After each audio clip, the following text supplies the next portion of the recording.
Kenapa kalau orang zikir itu kepala bergerak, badan bergerak?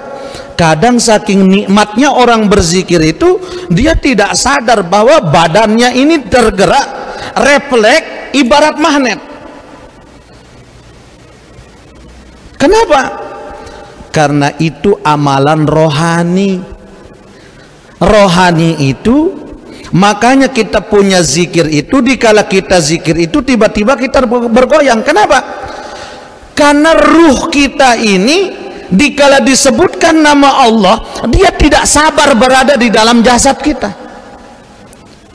Tidak sabar kita punya ruh ini. Kenapa? Karena dia ingin langsung bertalaki dengan Allah.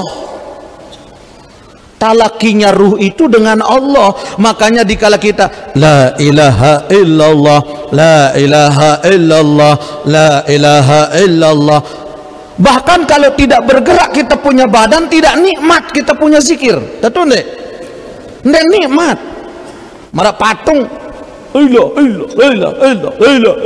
lelah itu. Tapi kenapa badan ingin ikut bergerak sesuai dengan mengiringi irama lantunan zikir itu? Karena ruh yang ada di dalam jasmani ini ingin langsung keluar dari kita punya badan, karena ingin bertalaki langsung dengan Allah. Bismillahirrahmanirrahim.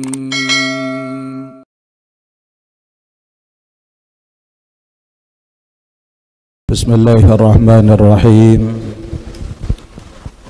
Assalamualaikum warahmatullahi wabarakatuh.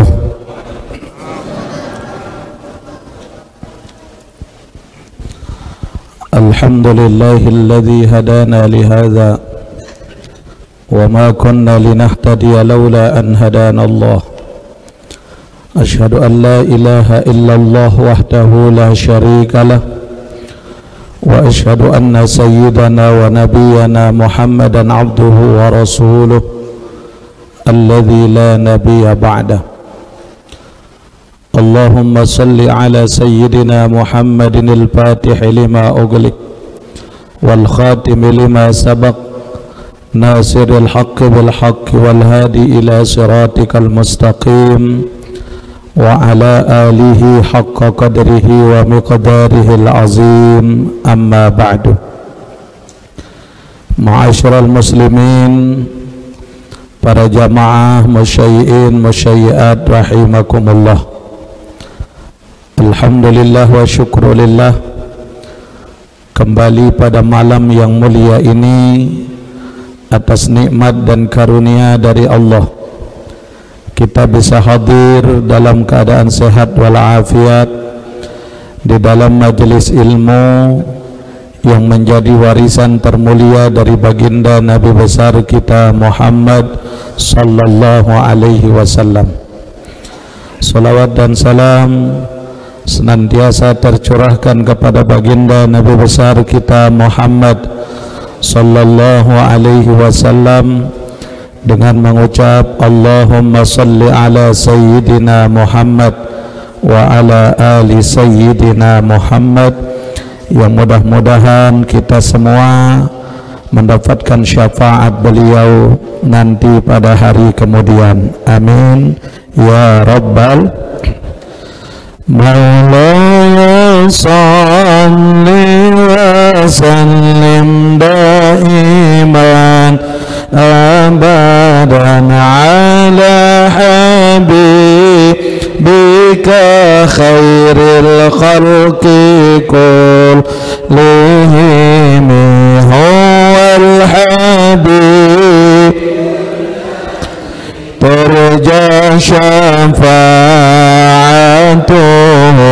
likulli awlim minal ahwalil muqtahim wa rabbi bil mustafa balligh maqasidana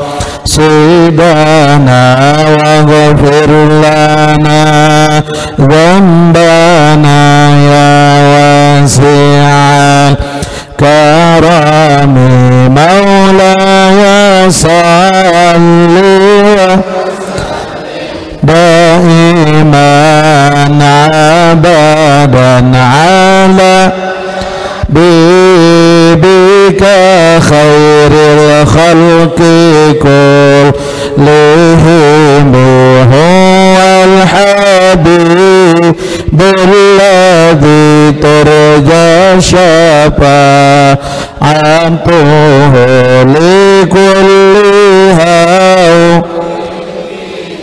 ahwalil muqtahimi ya rabbi bil mustafa balligh maqasidana waghfir lana dzambana ya wasi'al karami Allahumma salli wa sallim wa barik alaihi. Sehat jemaah? Alhamdulillah. Mudah-mudahan kesehatan niki bisa kita manfaatkan untuk beramal saleh, dan mudah-mudahan Allah jadikan kita menjadi hamba yang istiqomah sampai akhir hayat kita. Amin ya rabbal alamin. Bapak Ibu hadirin rahimakumullah, kita lanjutkan kembali kajian kita dalam kitab Al-Hikam karya Al-Imam Ahmad Ibnu Athaillah As-Sakandari pada kalam hikmah yang ke-18. Bismillahirrahmanirrahim. Ihalatukal a'mal ala wujudil faraq min ru'unatin nafsi. Imam Ahmad bin Athaillah As-Sakandari berkata, ihalatukal a'mal ala wujudil faraq, menunda-mendunda perbuatan atau amal kebaikan dengan harapan engkau akan menunggu waktu yang jauh lebih baik, min ru'unatin nafsi, adalah merupakan kebodohan yang menyelimuti jiwa.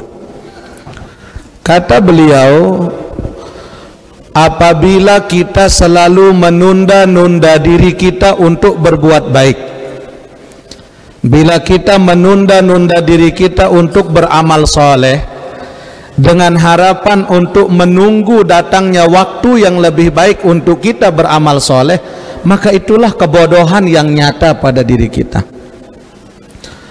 Apabila ada waktu kita berbuat baik, berbuat baiklah, jangan menunggu hari esok.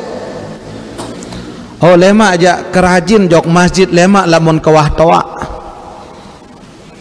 Bagaimana kalau ajal duluan menjemput kita, kemudian tidak jadi kita berbuat baik, tidak jadi kita bermuamalah dengan baik, tidak jadi kita beramal saleh, maka itu kerugian yang nyata. Makanya Imam Ahmad mengatakan, kebodohan yang menyelimuti jiwa seseorang dikala mereka menunda-nunda dirinya untuk berbuat baik, bahkan menjadi orang baik. Kan luwe nih, oleh mak lamun kewah toa do ketobat. Emang yakin kita punya umur sampai usia tua? Kan tidak mungkin. Wallahu a'lam.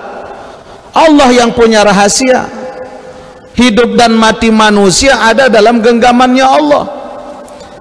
Tulijul laila fin nahari wa tulijun nahara fil lail, tukhrijul hayya minal mayyiti wa tukhrijul mayyita minal hayyi wa tarzuqu man tasha'.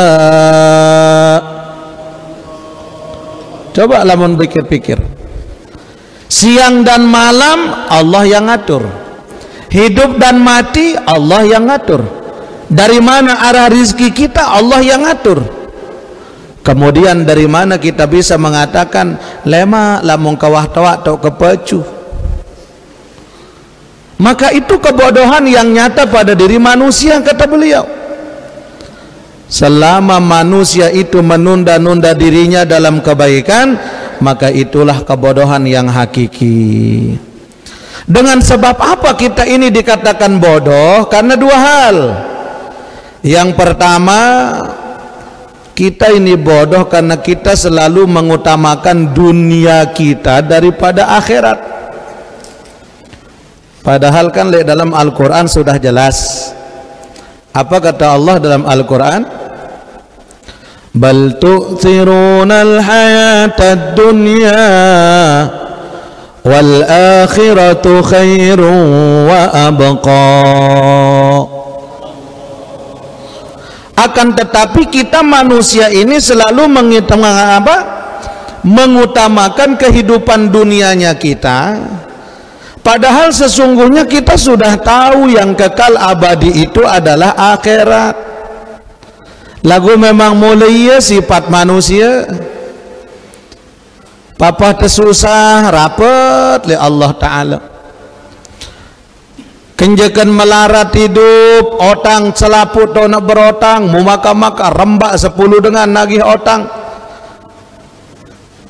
masjid doang to nendot le masjid bukan karena ingin ibadah, niat karena Allah, lagu ya to na bersebut na'udzubillah teparan tebodoh si ulama. Padahal sudah jelas kan bahwa dunia ini bukan tempat tinggal, tapi dunia tempat meninggal. Yang kedua, kenapa kita ini dikatakan bodoh oleh ulama? Karena penundaan amal itu pada masa yang kita sendiri tidak tahu apakah kita betul-betul akan bisa melakukan amal baik apa tidak. Kan kita tidak tahu. Meskipun kita yang hidup, kita belum tahu kebaikan apa yang akan kita perbuat setelah kita pulang dari masjid ini. Dengan siapa kita berjumpa kita tidak tahu. Semuanya bagian dari rahasia Allah. Makanya beliau mengatakan ihalatukal a'mal, sifat seseorang yang menunda amal kebaikan itu ala wujudil faraq, dengan harapan dia akan menunggu waktu yang lebih baik untuk beramal, min ru'unatin nafsi, itulah kebodohan yang menyelimuti jiwa seseorang. Apa yang menyebabkan kita bodoh dalam hidup ini Bapak Ibu? Coba kita lihat. Manusia ini, hidup ini memiliki dua gabungan dimensi, jasmani dan rohani. Jasmani kita ada, rohani kita ada. Jasmani kita girang tepesangau jasmani sanggup awak nih tetep nggih, pagi nyampah, terus siang bekelor, terus malam medaran. Beda bekelor kan medaran. Medaran nang diri. Lamun di Lombok Timur yang ngelema, ya galeng, ya malam mangan doang selapu. Dan perlu tuan guru mangan wahendah. Sila ada mangan tuan guru. Selapu. Jadi sekarang kita nih sangu awak. Pagi kita sarapan, porsinya udah keruan. Wah selesai tanya ampah nasi bih gerupuk bih napi malik kupi. Selesai kupi apa malik? Rokok.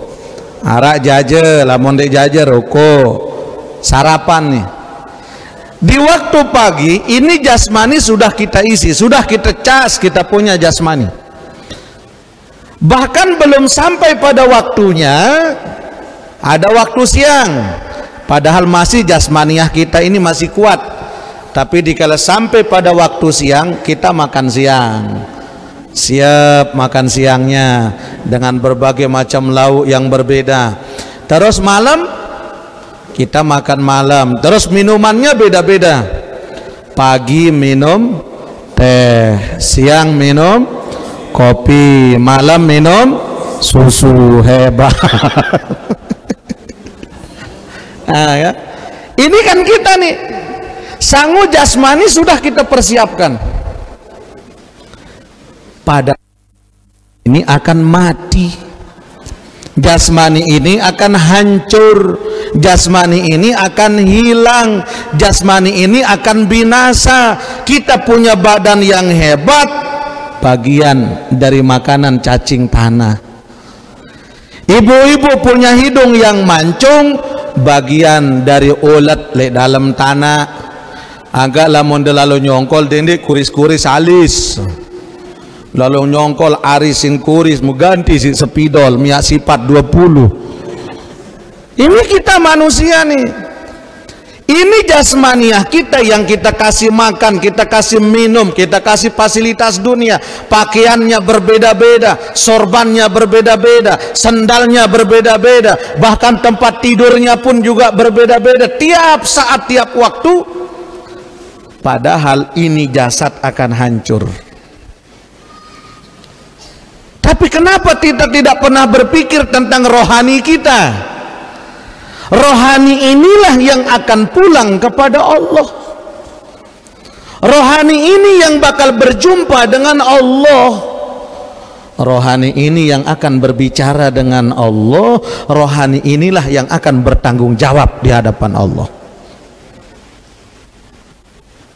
Kambe ndek tepe sangu rohani niki.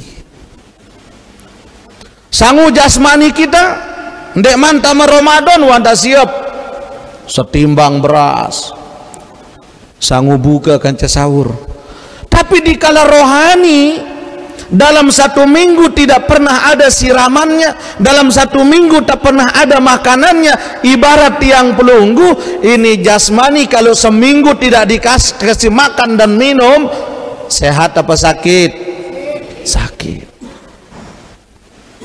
Bahkan kata Imam Syayuti, kalau jasmani rohani manusia dalam satu minggu sedikit pun tidak ada nasihat yang masuk ke dalam ini kita punya rohani, maka rohani kita akan mati. Lamun mati rohani kita, apa kata Allah? Khatamallahu ala qulubihim wa ala sam'ihim wa ala absarihim gishawatun walahum na'udzubillah. Sekarang kita punya dimensi jasmani dan dimensi rohani. Ini yang kita punya.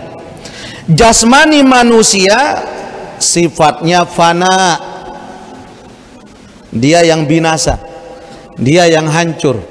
Sementara rohani manusia, dialah yang baqo, dia yang akan kekal. Jadi ruh itu nggak mati. Roh nikin dek mati, tapi ruh itu yang pulang, yang mati itu jasmani. Jasmaniah kita ini yang mati. Tapi ruhnya manusia kemana? Dia pulang kepada Allah. Makanya amalan jasmani dengan amalan rohani ini beda, Bapak Ibu. Kalau amalan jasmani kita tuntutannya banyak, ndek ini cukup. Coba makin kita punya pakaian nih, lemak lebaran lain dek, tekadu lebaran lain, ini jasmani. Ibu-ibu, bu, nek nyampah kangkung, makan siang kangkung, makan malam masih dekadu kangkung, tersiram si semamen. Kangkung-kangkung lunto meruan kangkung ruan hidung munin semama. Kenapa? Karena ini makanan jasmani ini harus beda.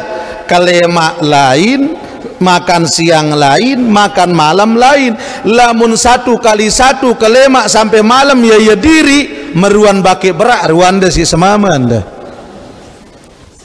Ini jasmani. Makanannya banyak, tuntutannya banyak, kita punya jasmani nih. Coba selesai jadi kepala desa nyalon, nah coba-coba lemak aja, ternyalek dulu sekali. Selesai menu, pingin lagi yang lebih. Ini tuntutan jasmani. Pokok sifatnya tuntutan jasmani. Satu yang dia inginkan akan pasti datang keinginan yang lain. Ini jasmani. Beda nih contoh nih kita punya topi nih, kopiah nih. Jangankan pelunggu, tiang bayen dah. Lamun ia diri tekadu kopiah pendak tuh. Oh, ini lain nidap tendah timak tetap tepopo. Ini jasmani. Tabiatnya jasmani itu tuntutannya banyak. Yang penting manusia itu puas. Kepuasan manusia itu ada dalam kolbunya. Sementara tuntutan rohani hanya satu. Tuntutan rohani itu adalah hanya Allah, Allah, Allah. Itu saja. Kita ke masjid, kita jalan ke masjid itu niatnya untuk siapa? Allah. Pelunggu puasa, kita puasa, amaliyah puasa kita, ganjarannya kita serahin puasa kemana? Allah. Kita umroh dan haji, kita serahkan umroh dan haji kita hanya ke siapa? Allah. Banyak model pekakasnya, banyak model amaliyahnya, tapi tetap kembalinya ke satu, Allah. Itu kalau amalan rohani. Orang pergi ke masjid, orang pergi tabligh akbar, orang pergi menuntut ilmu, orang pergi riadah, orang pergi zikir, orang pergi bangun masjid, orang pergi gotong royong untuk pembangunan madrasah.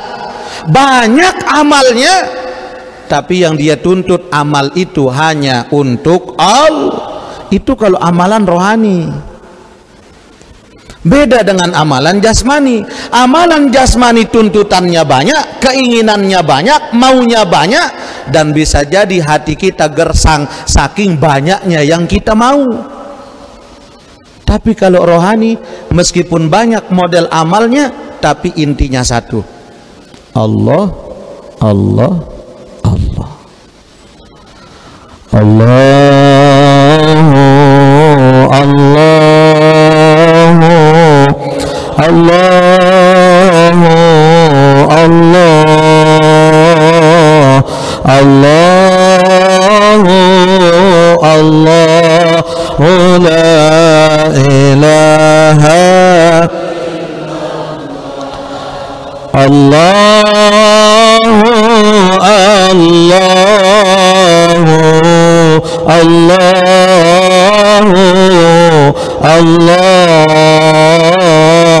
Allah, Allah, Allah, la ilaha. Coba masukkan ke kalbu. Allah, Allah, Allah,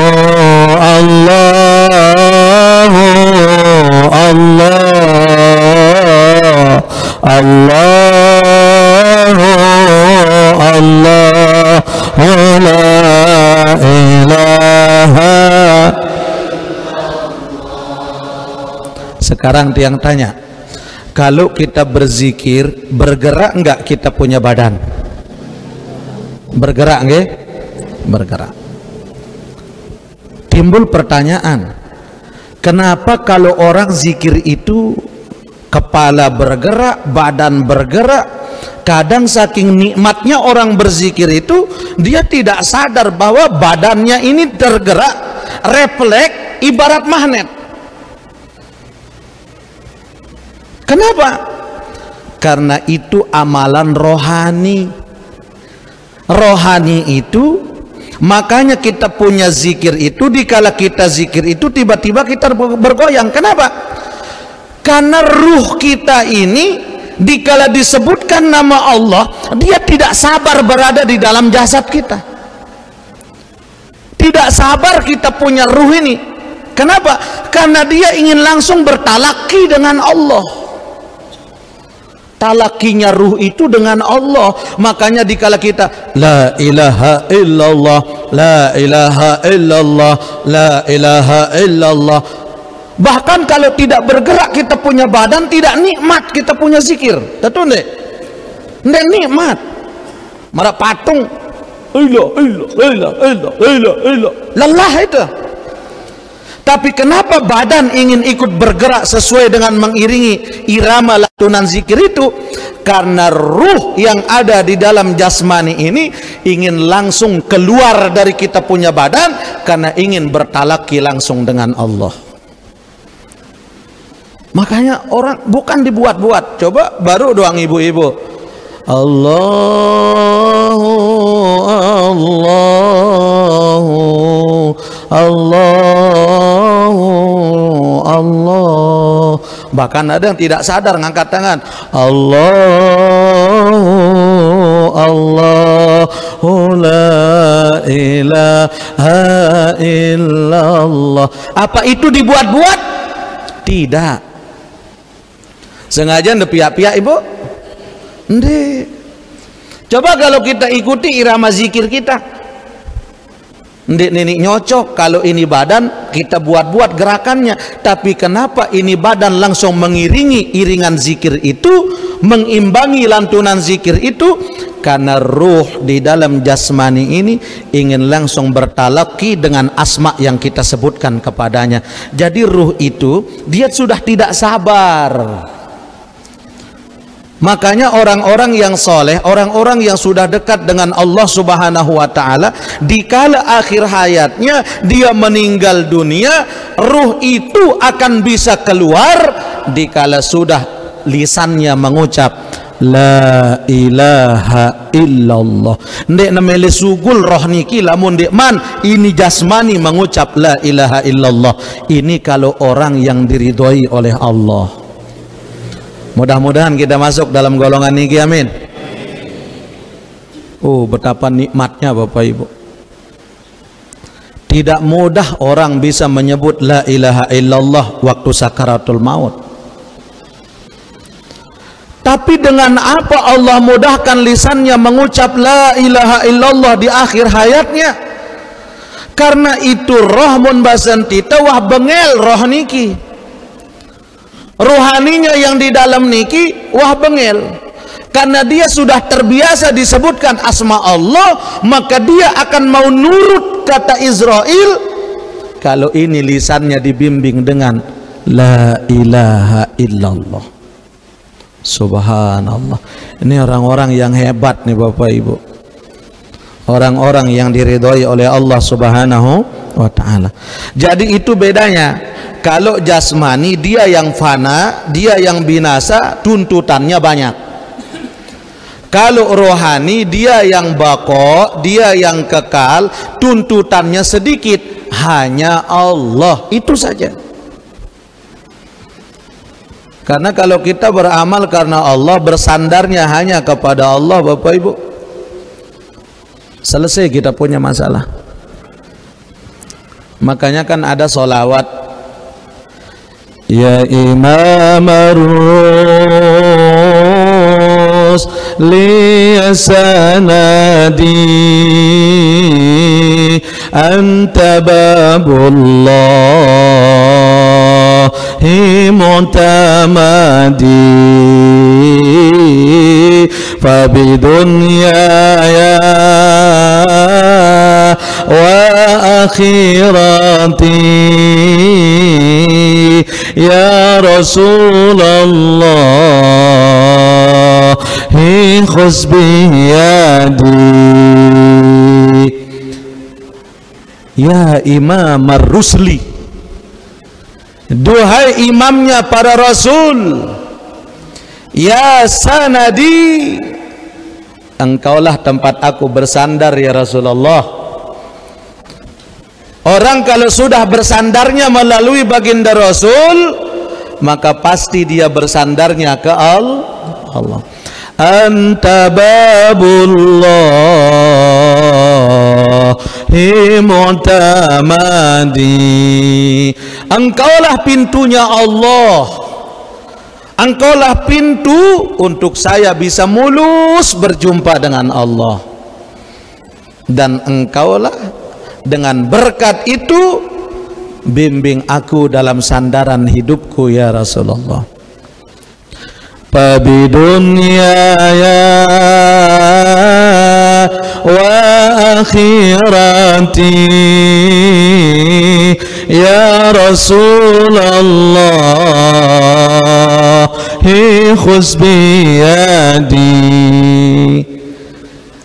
Baik dari dunia kemudian sampai akhirat, ya Rasulullah khuz biyadi, pegang tanganku ya Rasul, bimbing aku ya Rasul, engkau pegang tanganku ya Rasul, bimbing aku untuk melewati sirat, untuk masuk ke dalam surga. Amin. Mele tiang pelunggu sami Rasulullah nganti iman teh jok salam surga. Mele pelunggu sami Rasulullah langsung membimbing kita, dipegang tangan kita lewat dari sirat. Sandarannya Allah dan Rasulullah. Dengan apa? Zikir. Dengan apa? Sholawat. Ya Imam ar-Rus li sanadi anta babullah mu'tamadi fa bidunyaya wa akhirati ya Rasulullah khuz biyadi. Amin. Adin Rasulullah langsung memegang tangan kita. Dengan apa kita gapai itu? Bimbingan rohani. Nih tiang pelunggu hadir malam niki, Masya Allah, tiap malam Sabtu den putus-putus, malam Selasa den putus-putus, bahkan malam Ahad ndekman pengajian subuh, ndekman kajian. Subhanallah, ini adalah cara kita agar Rasulullah khuz biyadi, mengambil tangan kita. Amin. Ya Allah, Bapak Ibu. Nah makanya disebutkan idza kana al-'abd multabisan bihalim minal ahwalid dunyahu wa kana lahu fiha syaghalun minal amal bil a'malis salihah. Apabila seorang hamba pakaian hidupnya hanyalah pakaian dunia, bihalim minal ahwalid dunya, semua hal-hal keduniaan menjadi pakaiannya, maka apa yang ada pada diri mereka, mereka akan disibukkan dengan dunianya dan lupa mengerjakan amal soleh. Karena dunia niki ke akhirat niki den bau tercampur si dunia. Misal pelungguh ngarayang pengajian, lagu niatnya mengadakan persaingan dengan kampung yang lain, ndek tahan wah pengajian niki.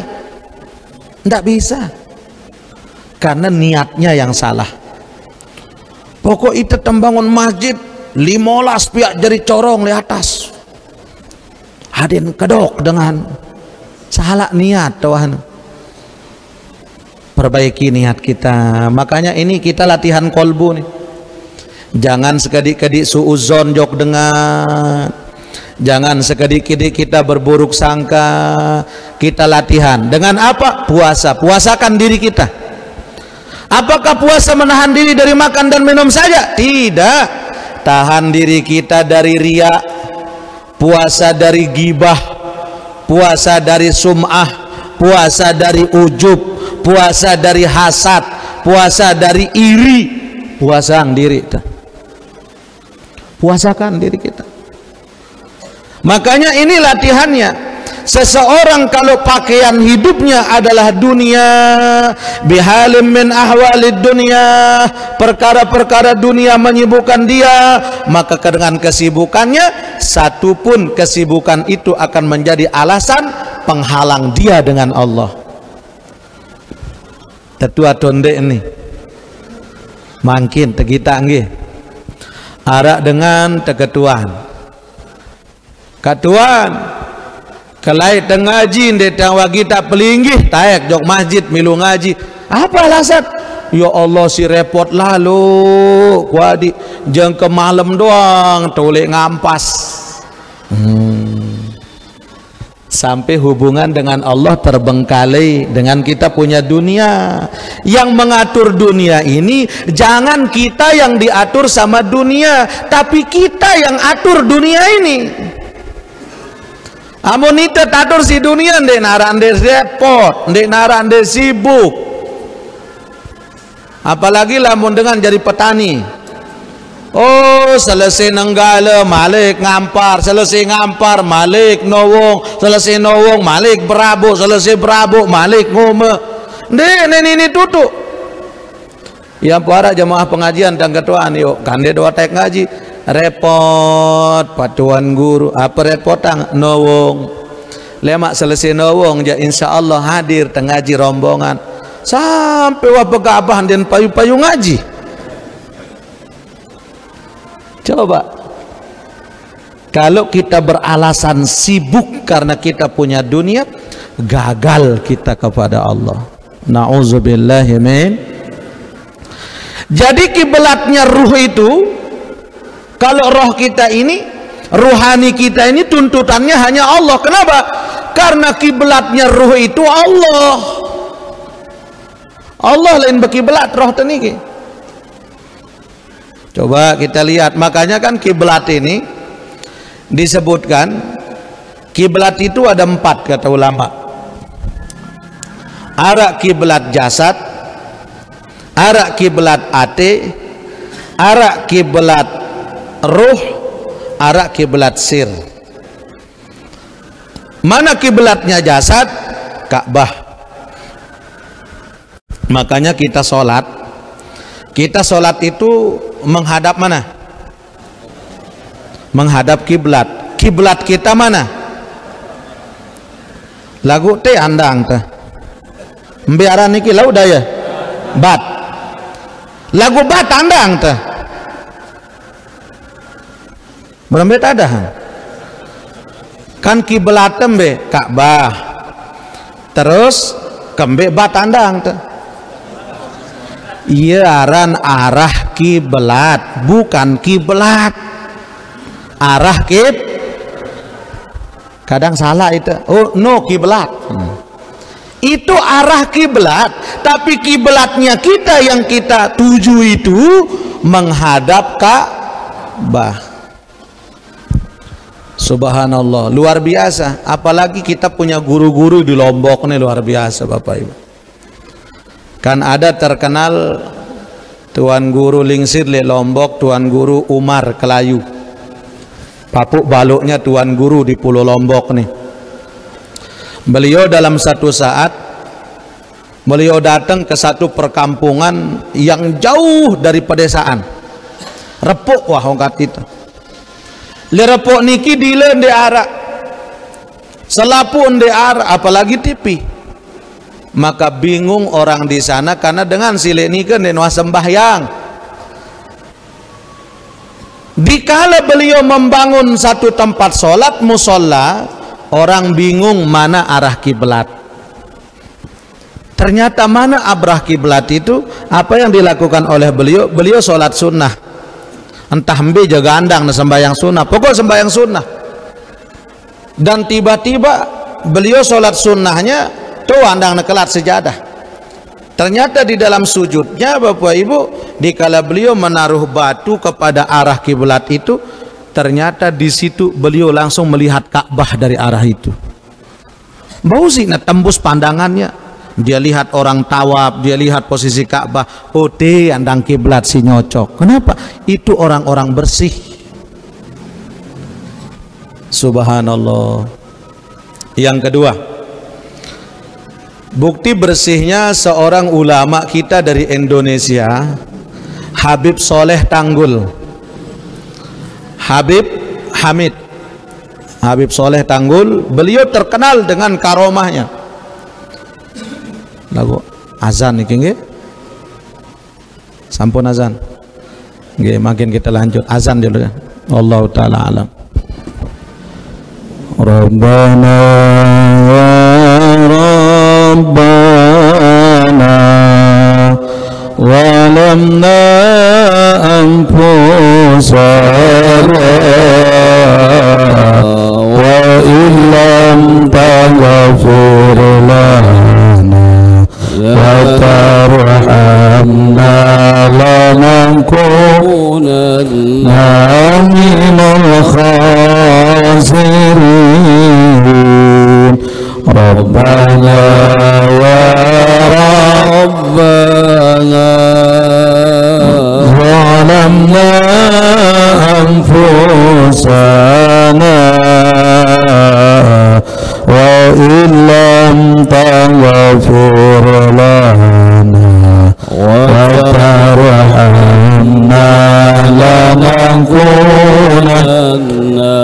minal khasirin. Rabbana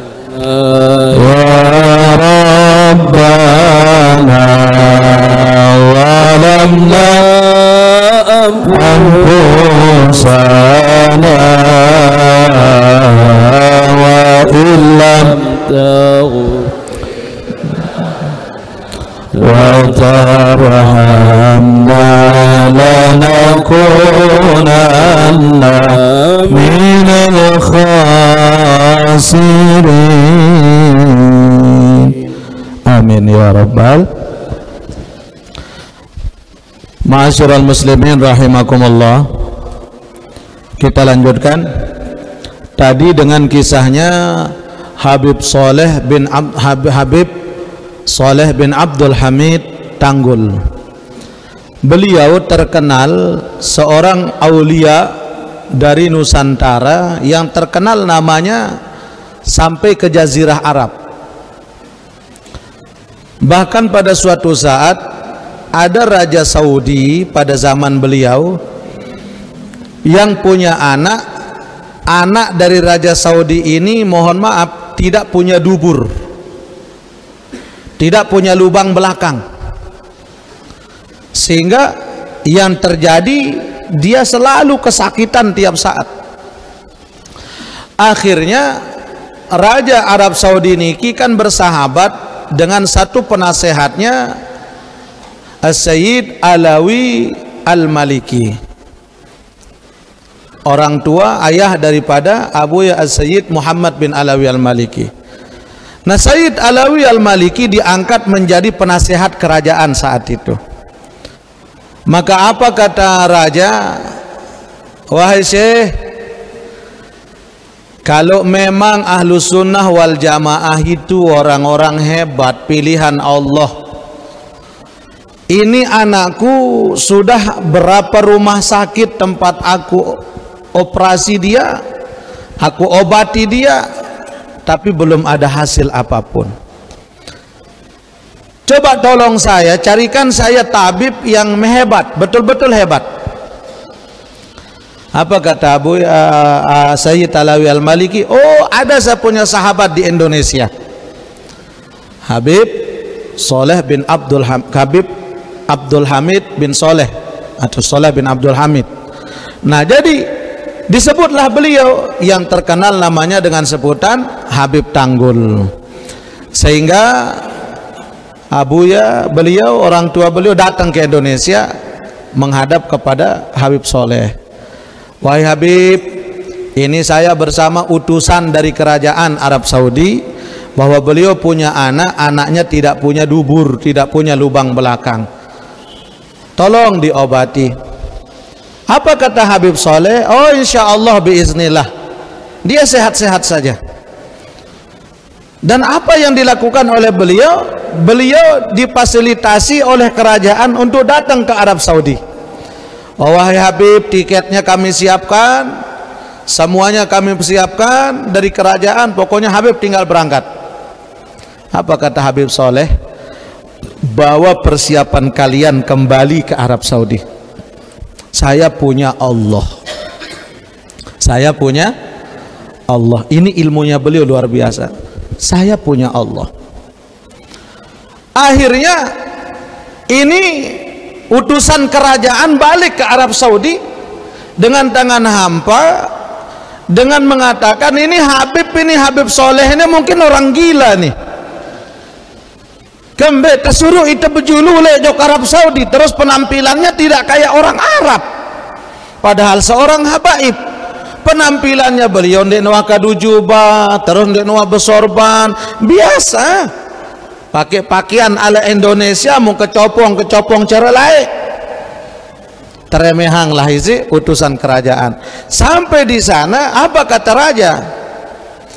Mana Habib yang kamu bawa? Ditanya kepada Sayyid Alawi Al-Maliki, mana Habib yang kamu bawa, yang kamu katakan hebat? Ternyata tidak lama keluar dari kamar. Habib Soleh sudah keluar dari kamar anaknya. Subhanallah, ini ilmunya Allah nih.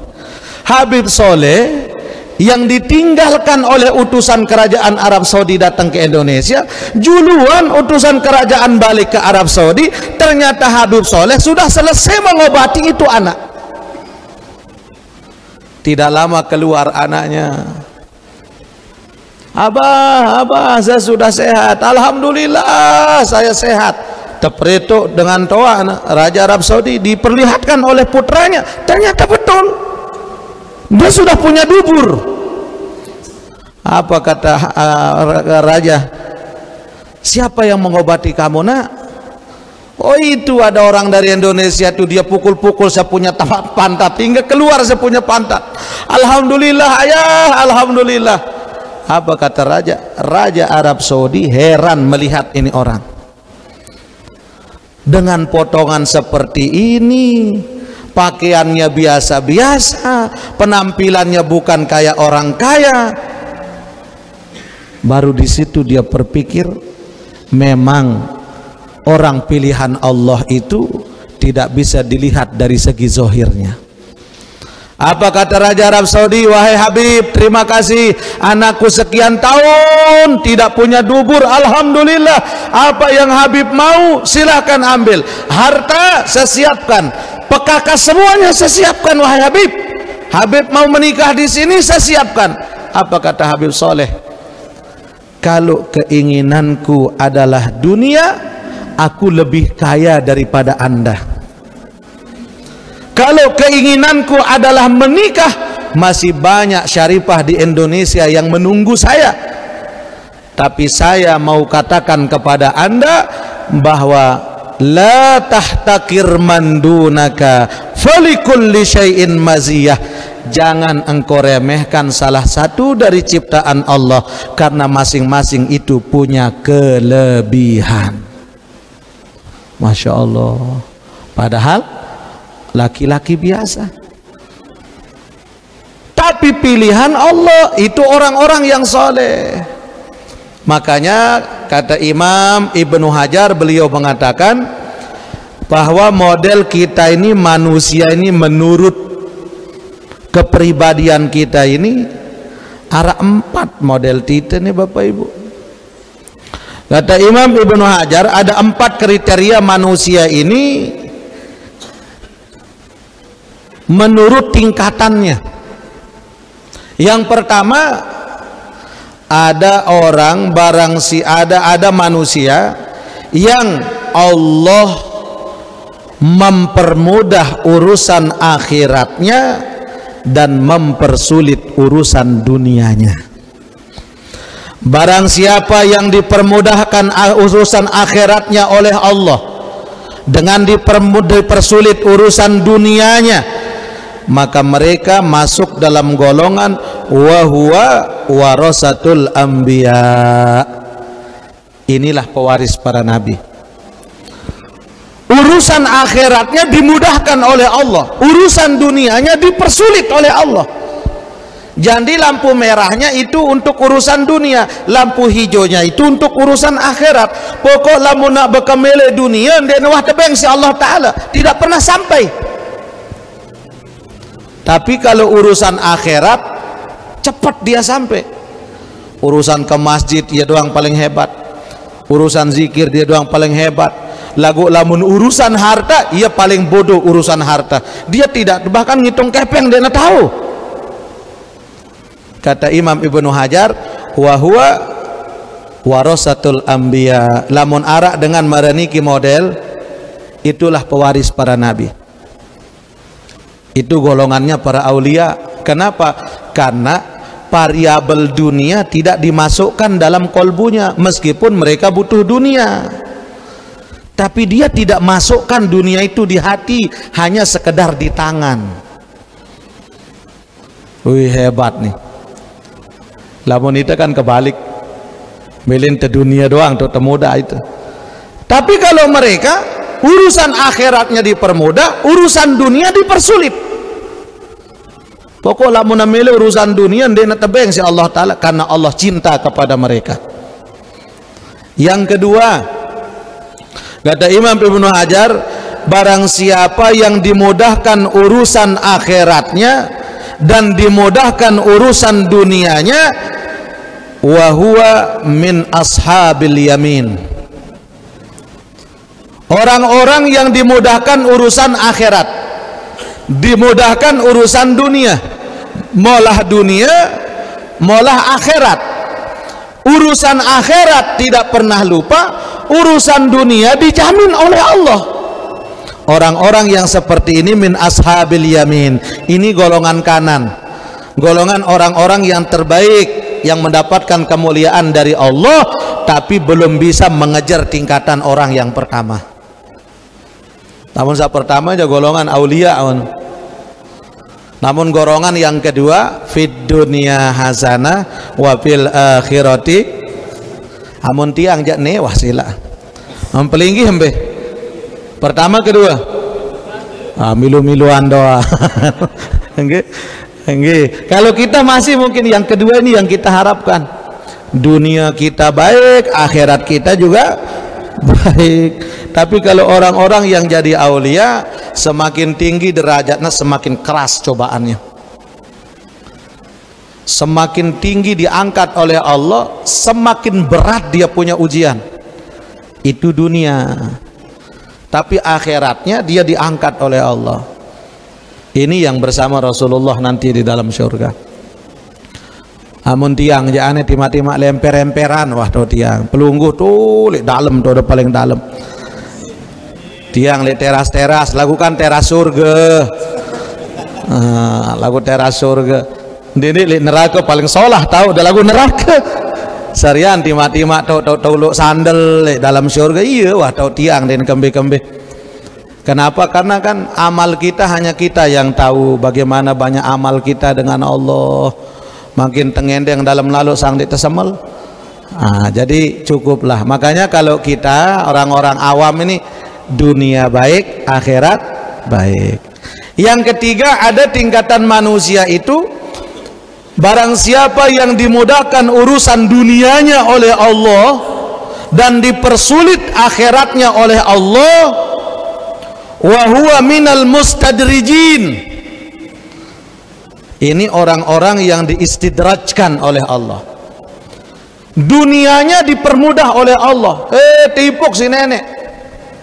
Apa-apa yang dia usahakan berhasil. Dia jadi pengusaha berhasil. Dia usaha ini berhasil. Jadi bos. Semakin dia disibukkan oleh Allah, semakin tertutup hatinya untuk akhirat. Semakin repot dia, semakin tidak ada waktu dia dengan Allah. Wahia minal mustadrijin, ini golongan orang yang diistidrajkan oleh Allah. Istidraj cara nanu. Dendek lupa lalu. Misal kita dikasih nikmat sama Allah, dendek lupa bagi jok anak yatim, bagi jok pondok pesantren, agar jangan sebagai istidraj. Tepat terus si nenek. Kan banyak orang bapak ibu, saking sibuknya sholat pun tidak ada waktu untuk mereka sholat. Ya Allah, ini mustadrijin. Semakin dinaikkan oleh Allah dunianya, semakin dalam tingkatan nerakanya. Semakin dikasih fasilitas dunia oleh Allah, semakin luas neraka yang menunggunya. Ini istidraj. Nauzubillahi min dzalik. Ya Allah, bapak ibu, lamun golongan nih jadi dendek-dendek baik sila. sarian terbiasa-biasa le dunia, lagu mudah amalan kita ke akhirat. Melen dah marah ni ke bu? Luwe emas dah ni. Ada dendek baik sila. Meskipun kita hidup sederhana, ndara utang, daripada gagah-gagah mobil telu lagu selapuk nenagih. Ya Allah. Nah, yang keempat, ini golongan yang paling sengsara nih. Barang siapa yang dipersulit urusan dunia oleh Allah dan dipersulit juga urusan akhiratnya oleh Allah, dunia sulit dia punya dunia, akhirat susah dia punya akhirat. Wah miskin le dunia, sembahyang le nawah. Wah melarat le dunia, puasa le nolak. Semakin miskin dia, semakin buruk dia punya kelakuan hidup, semakin buta mata hatinya oleh Allah. Siapa mereka? Wa huwa minal maqtutin. Ini golongan orang-orang yang dilaknat oleh Allah. Nauzubillahi min dzalik. Ya Allah, Bapak Ibu. Mana-mana si dua si onek no. Dari yang pertama dan yang keempat, mana yang kita pilih? Kedua ni badik-badik kajian wah ni. Kedua ni dunianya baik, akhirat pun baik. Wajar kita hidup di dunia lagu dendek lupa lalu. Nah, oleh karena itu Bapak Ibu, semakin diri ini kita buka dengan kesibukan dunia, maka akan semakin membuka diri kita untuk kesibukan-kesibukan yang lain. Seren tersibuk jok kemewahan dunia niki, seren tersibuk jok kesibukan sak lain. Nah niki nggih. Jadi mula jari ni jamak-jamak, sekedar jari kaling, sekedar jari ustaz, sekedar jari kita punya majelis di masjid, masihlah harak langan tersaring lai. Lagu maka-maka wajah di orang besar, sudah terbuka dunianya kita, maka kita akan semakin sibuk dengan isi dunia kita yang lain. Sak penting jamak-jamak. Jadi dengan jamak. Wallahu taala a'lam. Al-Fatihah. Bismillahirrahmanirrahim. Alhamdulillah. Bismillahirrahmanirrahim. Alhamdulillahirabbil alamin. Wassalatu wassalamu ala asyrafil anbiya wal mursalin sayyidina Muhammadin wa ala alihi wa sahbihi ajma'in. Allahumma hdina bihidayatil ikhlas wa kaffir sayyiatina binuril ikhlas warfa' darajatina bitilawatil ikhlas ya dzal fadli wal ihsan wa najjina minan niran bikaramatil ikhlas. Allahumma ja'alna min ibadikasy syakirin waj'alna min ibadikadz dzakirin waj'alna min ibadikal mukhlisin waj'alna min ibadikal muqarrabin ya rabbal alamin. Rabbana 'alaika tawakkalna wa ilaika anabna wa ilaikal masir wa ilaikan nusyur. Wa sallallahu ala sayyidina Muhammadin wa ala alihi wa sahbihi wa sallam walhamdulillahi rabbil alamin. Al-Fatihah.